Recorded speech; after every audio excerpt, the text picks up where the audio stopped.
Hi, I'm Lloyd Pye, and this is an exact stereolithographic copy of the famous Starchild Skull. The Starchild Skull is a real, true bone skull that was found in Mexico around the Copper Canyon area about 1930. Carbon-14 analysis has shown that it died about 900 years ago. As you can see, it is very different in shape from a typical human skull. But over the last 10 years with the Starchild Project, we've had dozens of experts examine it, and they can come up with no kind of typical human deformity that matches all of the unusual things about this skull.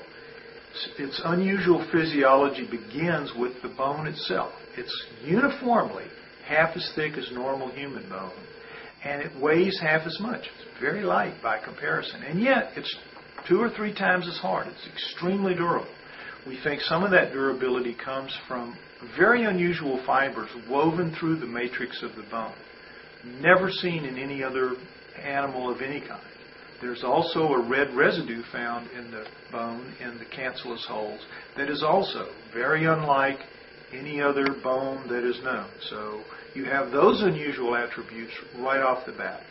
Then in the rear we see that it lacks an inion, which is that knot that we all have in the back rear of our heads. Everybody has that.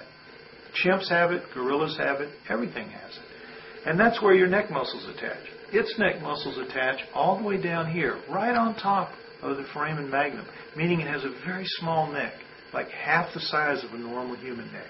And it sits at a different angle. The head sits at a different angle than a normal human head. Very different. Chewing muscles very much reduced. Normally up here, down here in the Starchild. Very small lower face. Look at these eye sockets. Look how shallow they are. Not even as deep as the first knuckle of my finger. Not even a full inch. In a human being, 2 full inches, all the way up to here. That depth. The eyes themselves are centered down here in the middle of the nose, so that the eyes are down here rather than up at the top like our eyes. Very, very unusual eyes. Unusual in so many ways. No sinuses in here. We've had all kinds of testing done over the past 10 years. Not just taking it to experts to get their opinions, but CAT scans, X-rays, scanning electron microscope, everything we could think of, trying to find out what it is, and it all comes back. This is not normal. This is really unusual. So, the main test we've had has been DNA. And what the DNA has told us is remarkable.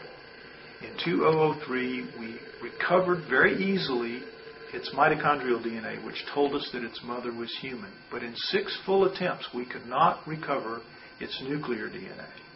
And nuclear DNA comes from your mother and your father. And so that told us right away that the father was very unusual and the Starchild itself was very unusual. Now, during the course of this year, 2009, we're hoping to have a DNA test done that will recover the entire genome of this remarkable relic.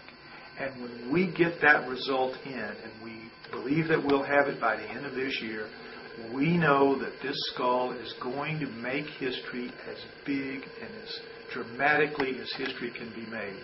It's going to prove that at one time on planet Earth 900 years ago in Mexico, an alien human being walked this earth.